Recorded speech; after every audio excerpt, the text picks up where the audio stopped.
There's the record. There's that. And you're good to go. All right, we are back. Terry and Gary's Low Expectations podcast. You notice someone's missing. That's Terry again. Rhino, where are you? Hey, we got some great guests today. We got one of the first female professional managers ever in the pro boxing, correct? Jackie Callan. And we got our good friend, world champion boxer, Bronco McCart. How you guys doing today?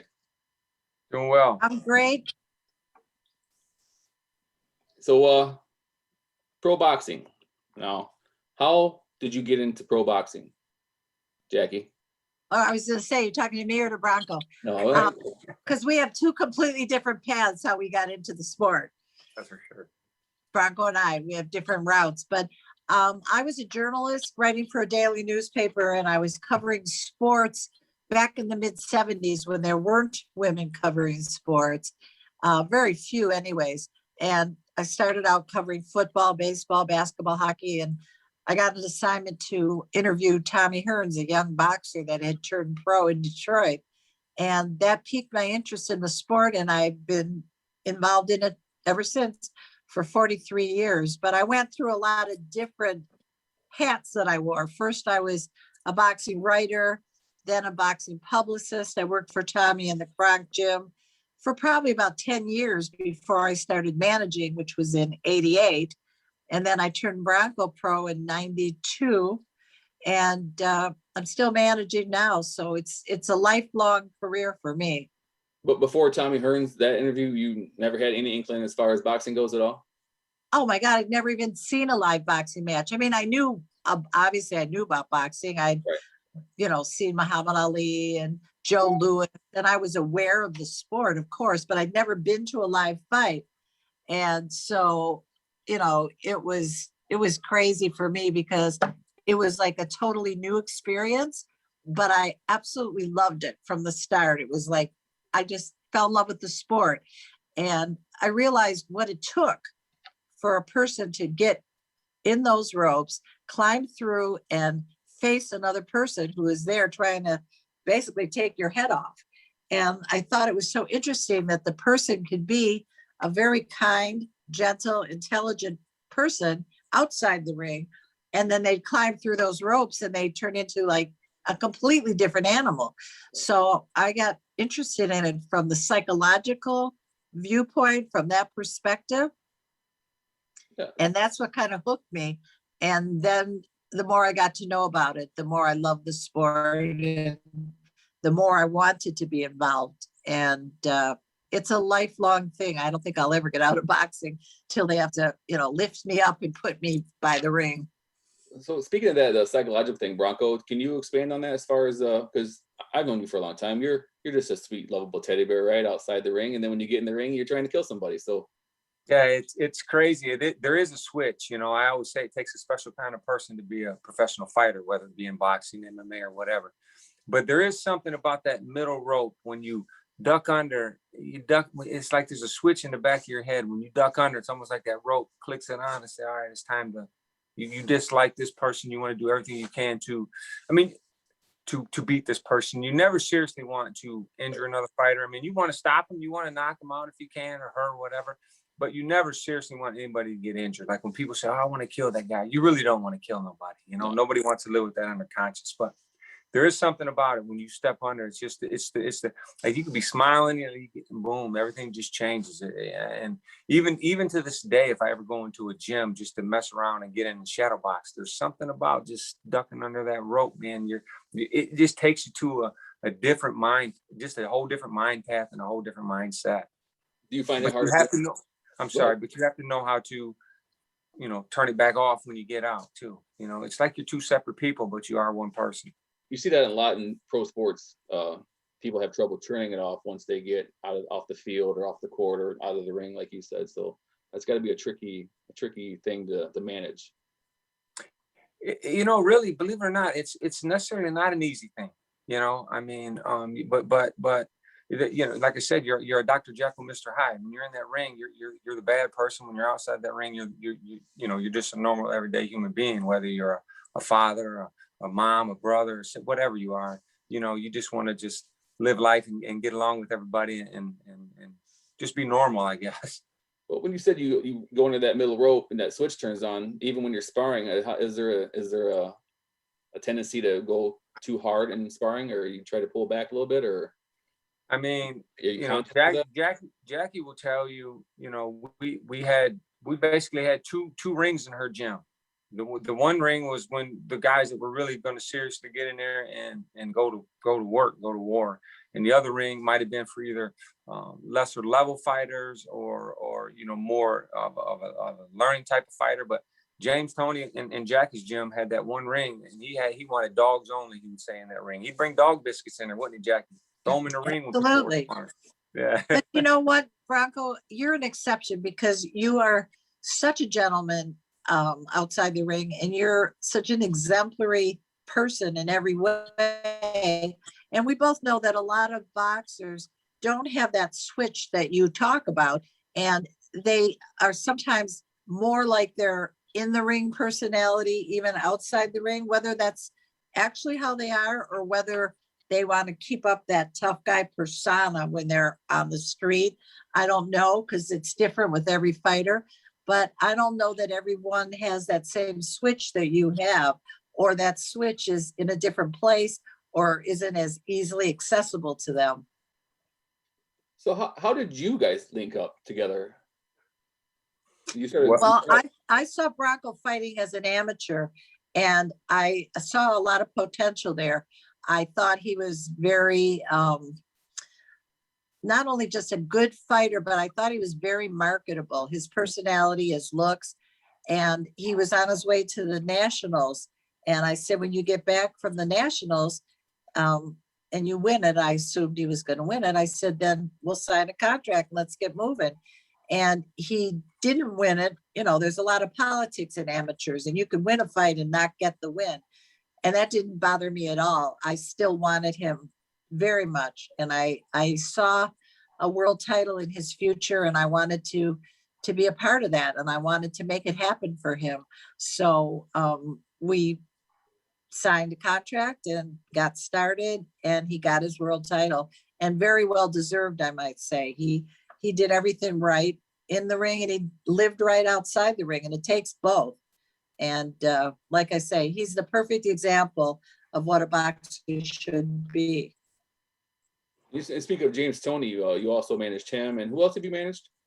Oh my gosh, there's so many of them. Pinklin Thomas, Boom Boom Johnson, Damian Fuller, Tarek Salmasi, Bernard Harris, Johnny Walker, Michael Dallas, Jose Celaya, a lot of guys, Reggie LaCrete. Now I'm working with Mike Quan Williams, who's an undefeated 140 pounder.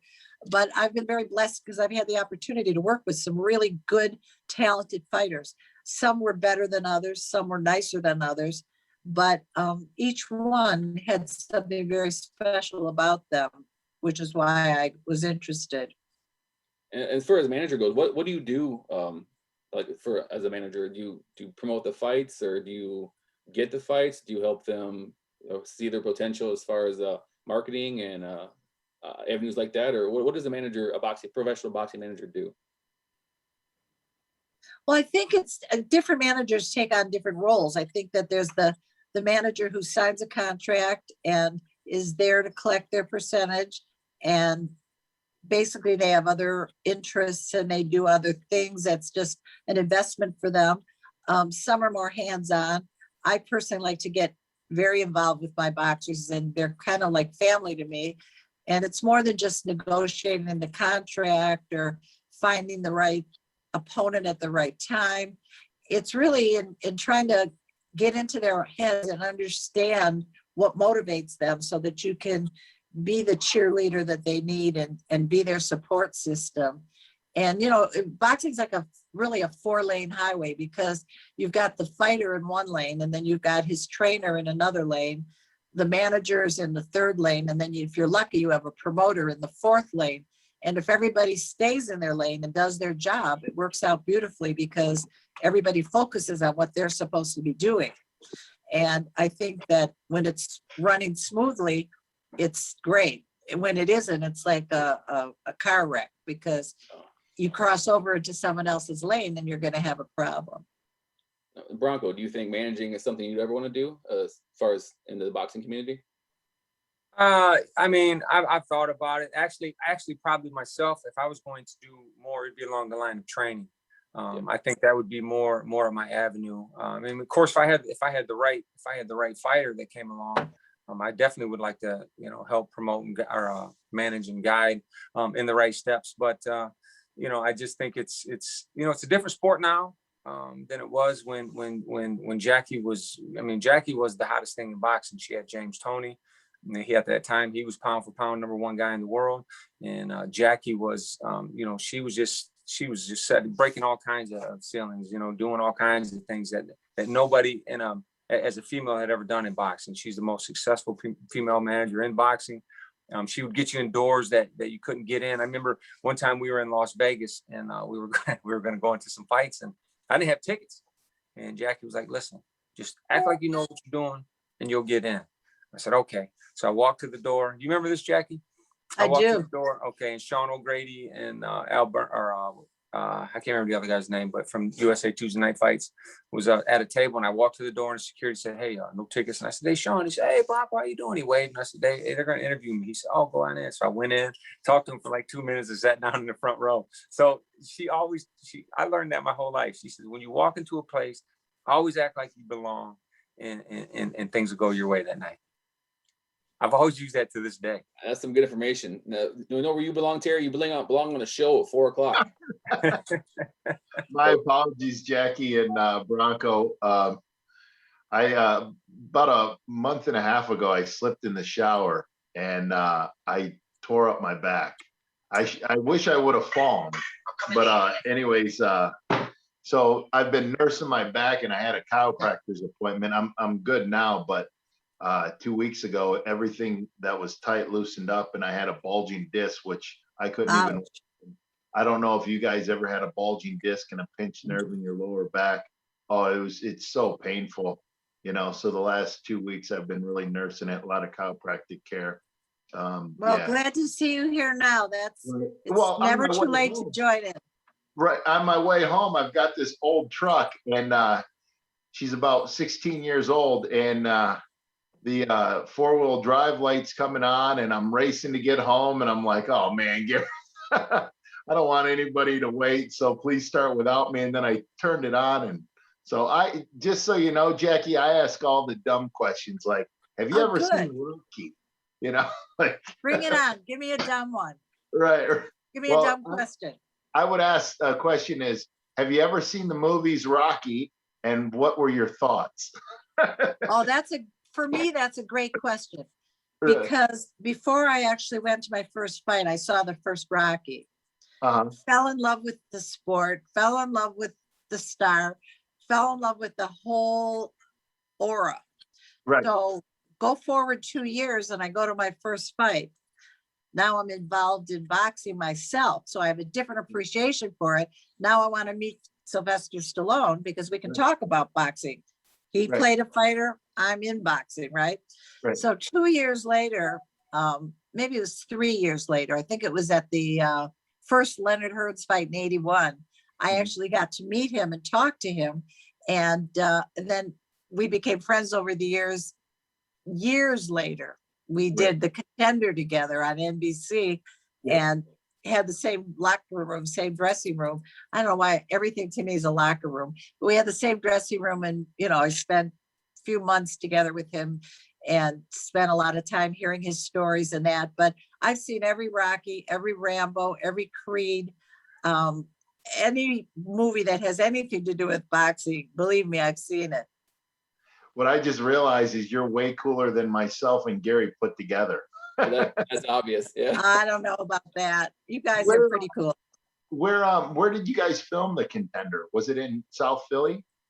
No, we filmed it in Pasadena, California. They had a big set there where the home was on the top level where the guys live. The ring and the training center were on the lower level. And it was a lot of fun. It was a really good show. And I still stay in touch with most of the guys. 3 of them have passed, but of the other guys, we all stay in touch. And it was a great experience. It was a lot of fun for me. Yeah. See, Rhino, there's no dumb questions. There's just questions not asked. And I kind of like the dumb ones better because yeah, the typical ones you've answered so many times, and the Right. dumb ones are the really juicy good ones. Right. Now, Keep it Bronco, going, I assume you've watched Rocky, and what were your thoughts on, did that draw you in, or what else drew you in? Rock. What is? I'm not familiar. What is Rocky? Rocky. I'm kidding. You got No, him. yeah, Come on. absolutely, absolutely. I mean, I think the generation of fighters that came up when I came up all got drawn in because of the Rocky movies. I Yeah. swear. I mean, I remember training as a young teenager and trying to drink the raw eggs and do, I mean, honest to God, be in the kitchen and cracking raw eggs and trying all that stuff, and so yeah, it definitely was probably one of the most inspirational boxing movies of all time. I mean, I think a lot of people, you can't hear dun, dun, dun, dun, dun, dun, dun, right away. And I think I still have that in my headset for when I'm jogging and stuff like that. So yeah, that movie definitely played a part. Yeah, for sure. I remember watching that as a kid, wanted to be a boxer and stuff. Yeah. So I took the pro wrestling show business route. Bill, smart. Now, Jackie, I don't know if Gary asked you this question, as far as like boxing, and then was there a little bit of show business brought in? Because with wrestling and pro wrestling, it's more show business, it seems, and at times it gets away from the athletics of wrestling, even though it's kind of geared towards more of a show, but the theatrics sometimes starts to outweigh the in-ring performance. Was there a time, did you see like boxing when they would have ring music, or, did you see a point where they tried to bring a little bit of show business into boxing, like with ring entrances or before or after, or to hype something? Well, I'm a big believer in that. I love that. One time when Bronco fought at an Indian casino, I hired like a whole bunch of Native Americans to do the ring walk with their, tomahawks and their drums, and give them an authentic Indian entrance. And I like that. I love Macho Camacho because of his costumes. I love fighters that have a personality, who you recognize them right away, like a Floyd Mayweather or somebody that's colorful. That's what I love about wrestling, is that the personalities. And I get so upset when people say, oh, it's just fake. Those guys get really hurt. I don't have to tell you. You have to be a terrific athlete to be a professional wrestler. Yes, it's a show, but it's very athletic. And I really think boxing needs a little bit more of that. I think it would be more marketable if people recognize each fighter by their own personality, their own look. Tyson Fury is the one that I think makes very good use of that. Tyson Fury when he comes in the ring. And I think that's a great point, because I think that would help our sport. Yeah. What do you think? Actually, Muhammad Ali said he emulated himself from Gorgeous George, Yes, the wrestler way right. back in the day. Yeah, and then remember, Prince Nassim Hamed used to have the most grand, greatest ring entrances ever, and grab the top rope and flip over the top, and so yeah, it's great. It is great. And Floyd Mayweather, how he really got his change over was when he did the WWE at the time. When he got in there and fought the Big Show, and then he became instead of Pretty Boy Floyd, he became Money Mayweather, and that kind of started his brand, and his finances just took off after that. Right. No, let's go back to Jackie. As far as you said, you started off as a journalist. I read somewhere that you interviewed like the Rolling Stones, Elvis Presley. Is that true?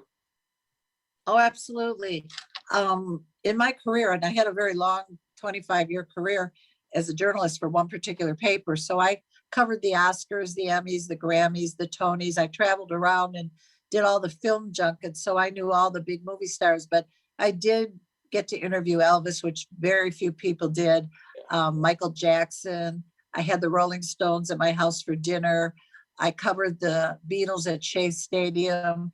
A lot of really legendary, iconic people that I got to spend time with. So, presidents, Trump, Clinton, almost every big famous athlete from Magic Johnson, Abdul Jabbar. I mean, I've really been blessed. So I've met some very interesting people along the way. And I think that has really shaped my life, because you take away a little something from each person that you meet. And I've had such a wide, diverse group of people that I've met that, I think it's only enhanced me as a person. Anybody stand out above the rest? Interviewing Elvis, there was a handful of interviews I've ever seen him do. So, that's kind of iconic. Yeah, Elvis stands out a lot. And Frank Sinatra, those two stand out a lot. They walk in a room and you knew they were in the room. Michael Jackson had that too. There was just something different about all three of them. The air was different when they were around you. It's hard to explain, but they were so iconic that you almost had an image of them that was bigger than life. And then when they're right there in front of you, it was kind of hard to blend what you pictured them as and the person sitting in front of you. It's very interesting. Yeah, because they always say don't meet your heroes, and then of course I met Rhino, and then story was true. So it's all downhill from there. So. Now, I grew up a big Elvis fan. I don't know about Gary and Bronco, but my mom and my parents really loved Elvis, and you said they're like larger than life, and like when they walked in the room, were you a little starstruck? You're there for a professional reason. Like, what was your thoughts? Like, you knew you were gonna meet like Elvis, like were you just drawn back? Did you have to compose yourself?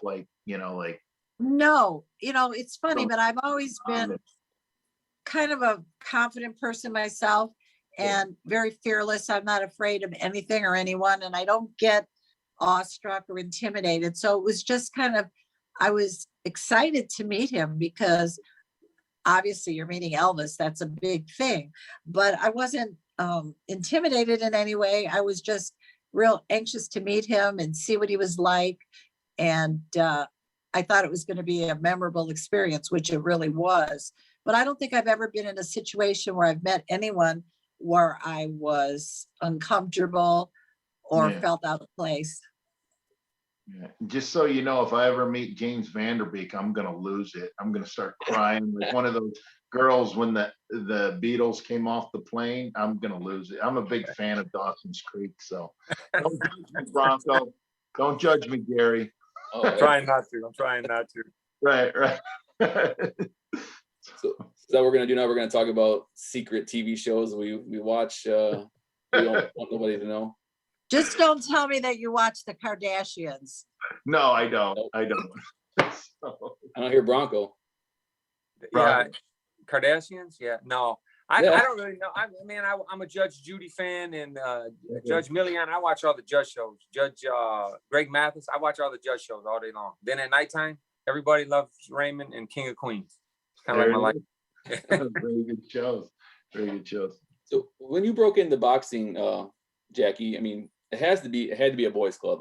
There wasn't that many women, as far as I know, promoting it or managing or anything like that. So how hard was it to actually get in, and did you feel like you fit in right away, or did it take time, or was there obstacles you had to overcome? Or well, all of the above.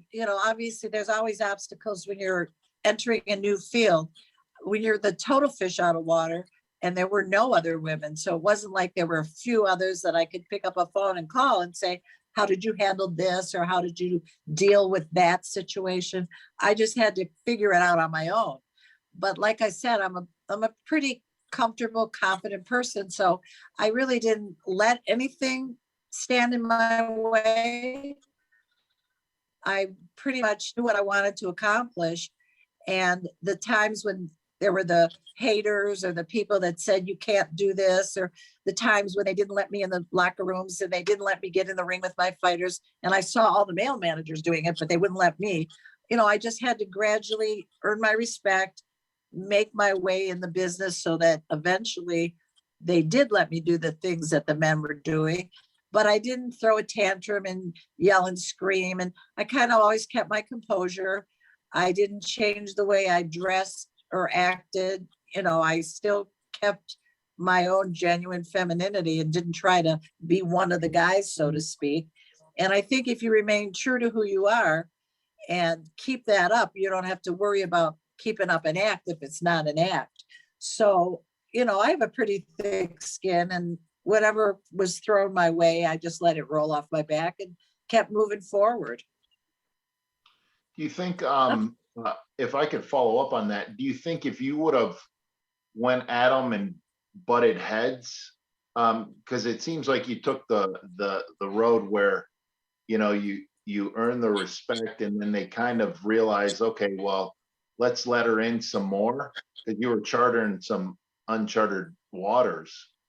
And do you think it would have been a different outcome if you would have just like tried to kick down the door, guns ablazing? Do you think they would have rejected you more than what they did? And then 100%. I think you're right. I think that wouldn't have worked, because that isn't who I am. I mean, I'm tough on the inside, but I'm not, some gun-toting gang girl that's going to come in there and argue and go toe to toe with somebody. I mean, when I have to, the times when I've had to be tough, I can be tough. Correct. And when you're a woman and you're tough, you're called a bitch. And that became more of a compliment to me than anything else, because I realized I was doing my job. Right. And you can't insult me. I don't get insulted very easily. So I didn't really let anything deter me or slow me down. And I'm not the type that's going to cry or go, oh, why did you say that?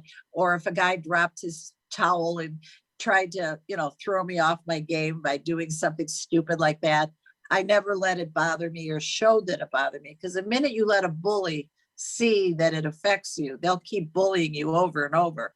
So if you act like it doesn't bother you, they just stop because they're not getting any satisfaction out of it. But I wouldn't have succeeded if I tried to go toe to toe and argue back or fight fire with fire. I don't think that would have worked. Do you think after a while, and then, they realize you were there to stay and you're kind of like one of them and you're just trying to, do the best? Do you think they started looking at you like a sister, or, and bringing you in more? Or was it always constantly a fight? No, I think that eventually everybody, and everybody always treated me with respect. I don't remember any particular incidences that were horrible or that were traumatic to me, like the Me Too movement, but I always treated it with humor. So if somebody did say something off color or whatever, I didn't go, oh, boo-hoo, and I'm going to report you. It was always like, whatever, I just kind of laughed it off. And I had some wonderful fighters, and they were like really like family to me, and they were always there for me. So if someone gave me a hard time, usually one of my guys would be there. And Bronco can answer that better from his perspective, because he was one of my fighters. So he knows what it's like to have a woman manager. So I'm going to turn that over to him and get his viewpoint. Yeah, that's what I was going to ask. I mean, as far as in the game, Jackie's success spoke for itself. So she earned her respect because she was so successful. I mean, she had the #1 pound for pound fighter in the whole world at the time. Everybody was wanting to get to Jackie, to get to James, and she was holding the cards. But she, her as a manager for the fighters, we always Jackie treated us. We weren't treated like fighters, because in the game, in the sport of boxing, fighters they're the last person really on the totem pole. I mean, they're if anybody's mistreated in that game more than anything, it's the fighters. But when you came up under Jackie, you were treated like an extended family, like she was your mom. She looked out for you. I can remember after fights sometimes taking us to go shopping, to get some shirts and get some shorts stuff. We won our fight. Here's your money, but here's a bonus. We're gonna go shopping. And then Jackie introduced me to so many just neat people throughout my life, and just opened doors and let me see things that a kid from here, from Monroe, Michigan, never thought he would see in his life. And I've got friends to this day because Jackie took the chance of signing me. I always say this, any interview I'm in, I love Jackie Cowan, and she changed the whole direction of my life and changed my life totally. And most of the time when boxing relationship is over contractually, it's usually over altogether. But me and Jackie have never lost touch. We've always stayed friends.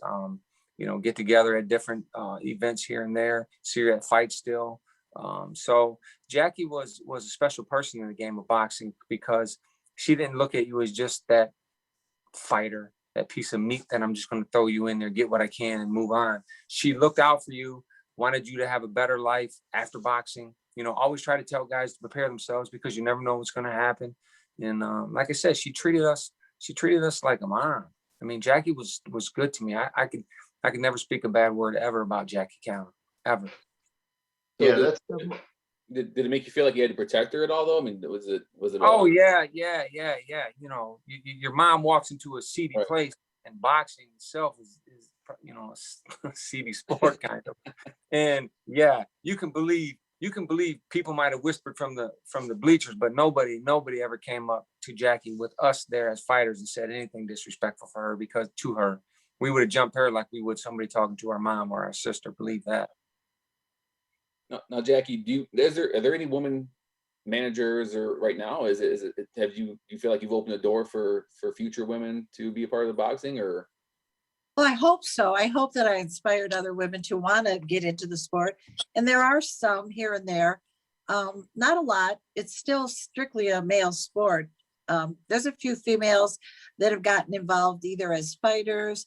I know Ann Wolf was a fighter and a trainer.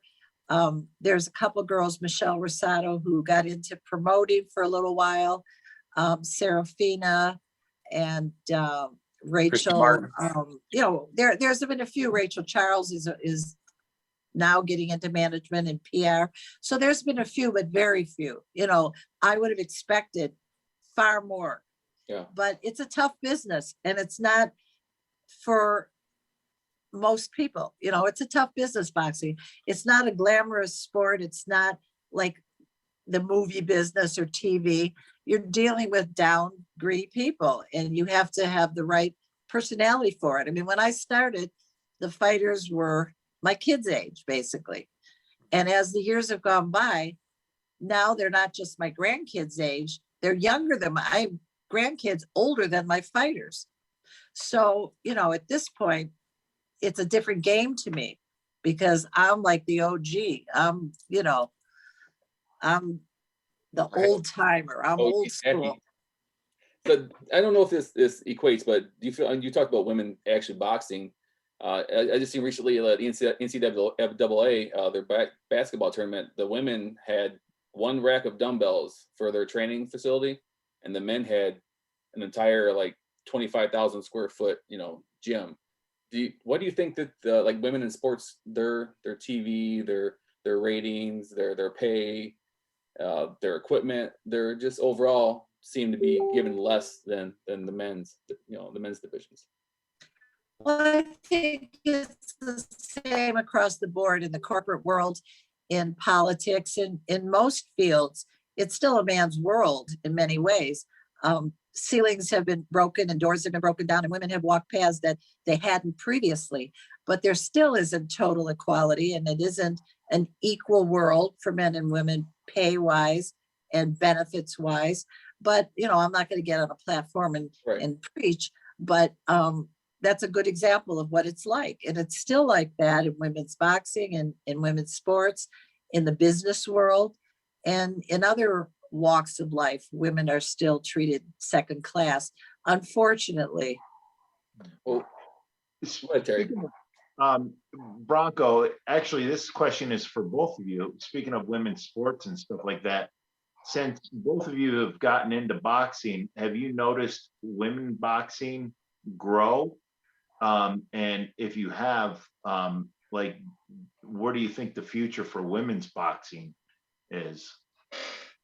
Well, go ahead, Jack. You want to go first, Bronco? Yeah, I'll go first. I mean, I don't know that I've seen it grow. I know right now, like Clarissa Shields, who is trying to be the face of women's boxing, being a two-time Olympic gold medalist, a multiple world champion in multiple weight classes, unified belts.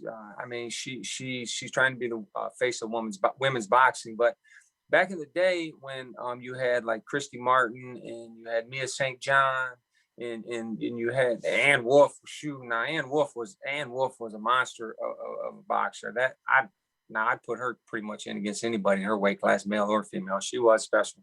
But like back then, even women's boxing, when it was at the of course Layla Ali, can't leave her out. Right. But when it was at the peak, a lot of these women were fighting like under Oscar De La Hoya's undercard and being featured as being featured on a card that everybody in the world was watching, you know, so they had more people watching and more views.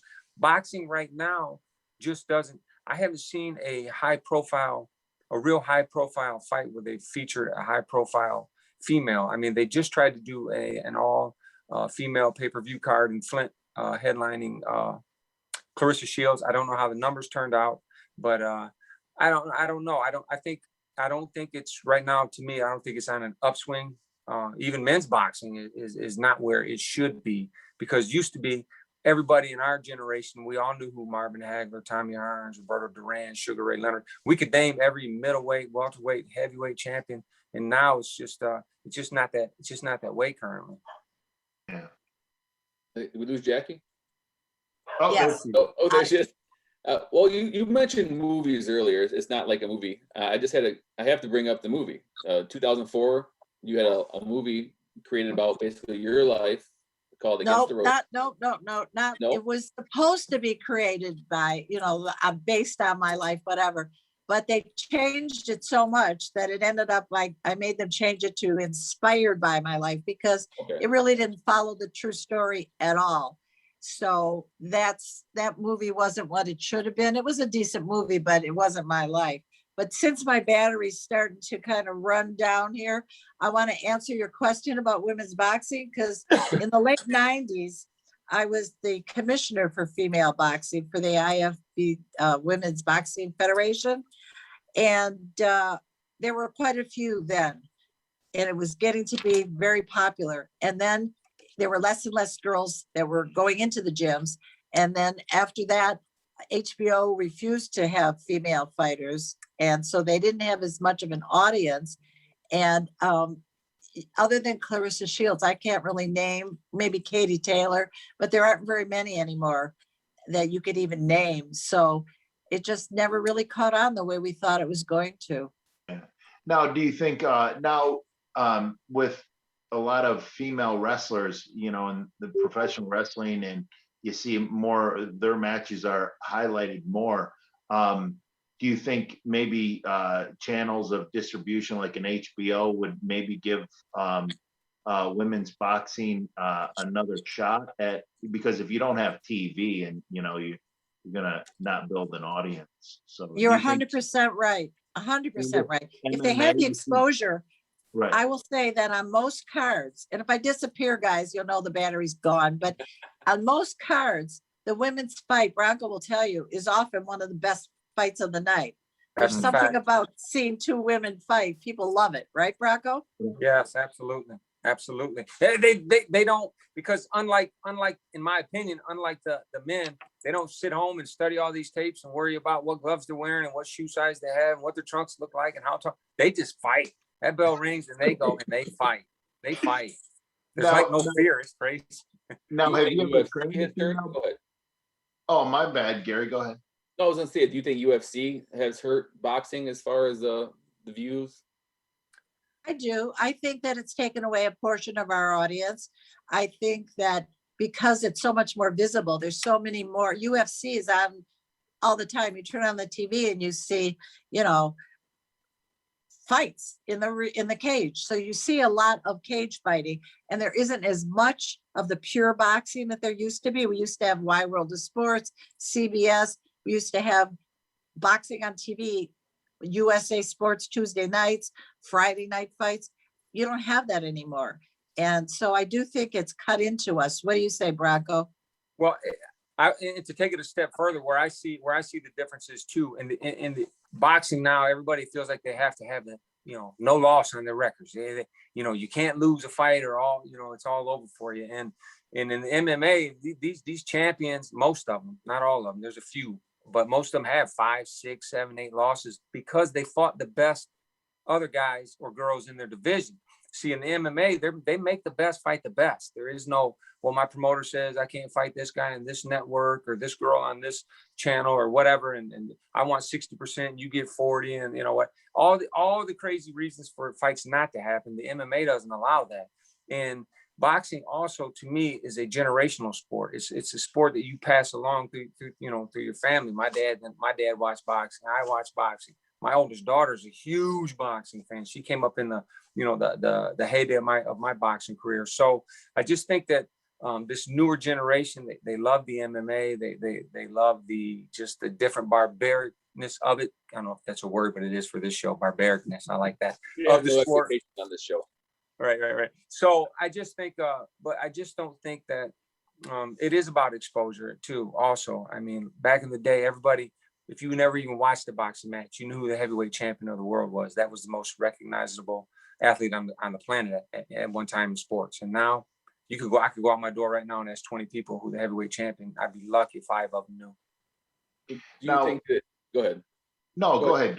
Now, do you think that it takes so long for a championship fight to occur? Like MMA, they're fighting championship fights every other month, it seems like. But it seems like in boxing, it's always been, in a year or in 2 years, you might have 2 or 3 fights total for the championship. Is that something that you think hurts the business? Well, I can answer that. I mean, there's so many title fights all the time in MMA, whereas in boxing, a guy can fight 2-3 times a year at the most. It takes him 4 or 5 years to get up there to a title. It's a different sport, but you're right that it is taking our audience. So I don't think you could argue that. Now, Bronco, have you ever trained a female fighter, and would you ever train a female fighter? I've never like trained a female fighter. I've never really even personally trained a male fighter, to be honest with you. I've helped out and given tips and pointers, but no, I have. Now, my oldest daughter on hand pads, if you saw her on hand pads, she's a monster. I swear. I keep telling her, I know you're 32, but one year I can make you a millionaire. And we laugh about it because she's just a monster. But no, I mean, I remember sparring with Mary Jo Sanders when she used to come to our gym. Charlie Sanders was her dad, the receiver for the Detroit Lions. But she was a really good fighter. Kara Rowe was another girl from Detroit. So I mean, I've worked with them, and yeah, I would absolutely work with a female fighter. I've done it here in Monroe for years with the amateurs. I go down and work out with some of the young female fighters and male fighters too. But yeah, absolutely. It's to me, it's just, if they have talent, they have discipline and drive and want to work for something, absolutely, I would help them. Now, is there a different technique in women's boxing and male boxing, or is it kind of the same? And how would you address something like that? Or do they have all different techniques? No, I mean, it's not different techniques per se. What a good trainer does is looks at a fighter, male or female, and builds their strengths and tries to work on their weaknesses. You can't train everybody the same. Everybody is different. Somebody might have a great jab and a bad left hand, or a great jab and a bad right hand. So you utilize that jab, not even to worry about, you work on the different aspects of a fighter. And when you start training a fighter right off the bat early, what they have and what they don't. Yeah. We're going to wrap it up here shortly, but I did want to ask both of you guys, is like Bronco and Jackie, is there a fight that you always wanted to get signed that you couldn't do? And Bronco, is there a fight that you always wanted to have that you didn't get? Well, I'll start first. And then I'll let Bronco go. But I tried to make James Toney and Julian Jackson, who that would have been a really good fight. And that didn't happen. And I wanted James Toney to fight Bernard Hopkins, the executioner. Yeah. And I think that would have been a great fight. And that one didn't happen. But yeah, I think those both would have been really interesting fights. Bronco, what about you? Fernando Vargas. I wanted the Fernando Vargas fight. I actually at one point had a contract for that fight, and then Fernando Vargas's promoter Dino Duva went into a rehab, and Shelly Finkel killed the deal. That was his manager at the time. But that's the fight I wanted, and of course, during my heyday in my era, everybody wanted a piece of the Golden Boy because that was the golden ticket. Yeah. But neither one of those ever came to fruition. But I guess I love Winky Wright, but I wish I wish he'd have been one generation before or after me, because I'd have rolled through that junior middleweight division for probably about 3-4 years straight without that guy in there. I'd have went down undisputed. Everything he did, I would have did if he wasn't there at the same time. That's why I love him and hate him at the same time. But no, You I had a love lot him. of fights with him, didn't you? What's that? You had several fights with him, didn't you? Three Three? fights. Yeah. Still to this day, I feel that I won the first one. Yeah. You did. Yeah, He I got a did bad- win the first one. Yeah. Clearly 100% unequivocally, he won that fight. It's just, there are decisions that are just not right.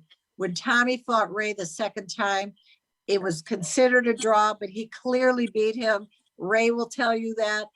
It's just the way boxing goes sometimes. Every once in a while, you'll get a gift when you really didn't win a fight and you got it. And other times you get robbed. So that's the nature of the sport. Last thing, you guys, we've mentioned James Toney a lot. Is he in the Hall of Fame, or why is he not in the Hall of Fame? He will be. You have to go in 5 years after you're retired, I Okay. guess. All right, because I've heard somebody say he wasn't in the Hall of Fame, and I just for sure thought that he was a shoe-in and didn't I understand. think why he so. Oh, he's a shoo-in. If James Toney doesn't go in the Hall of Fame, they can shut the doors. That place doesn't belong. That guy's a shoo-in, 100%.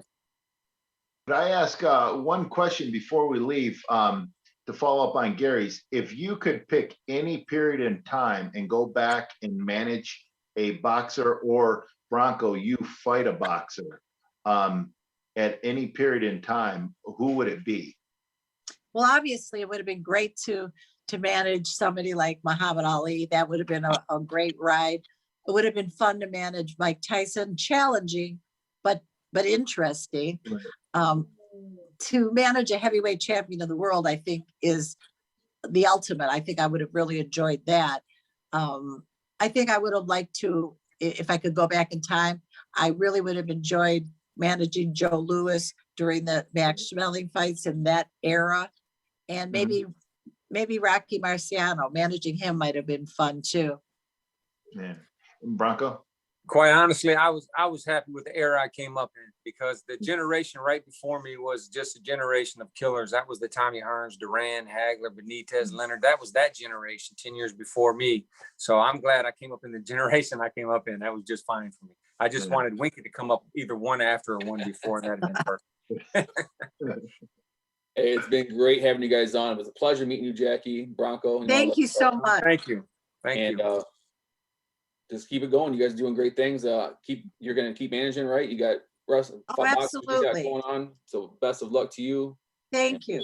We will talk to you guys soon. Terry and Gary's Low Expectations podcast. Next week we got Danny McClain. We're going to talk about opening day with the Detroit Tigers and his records and everything Danny likes to talk about. So all right. tune in. See you, everybody. Thank you. See you guys later. Thank you guys. Bronco. Thank you, Jack. Thank you. Bye, Jackie. Bye, honey.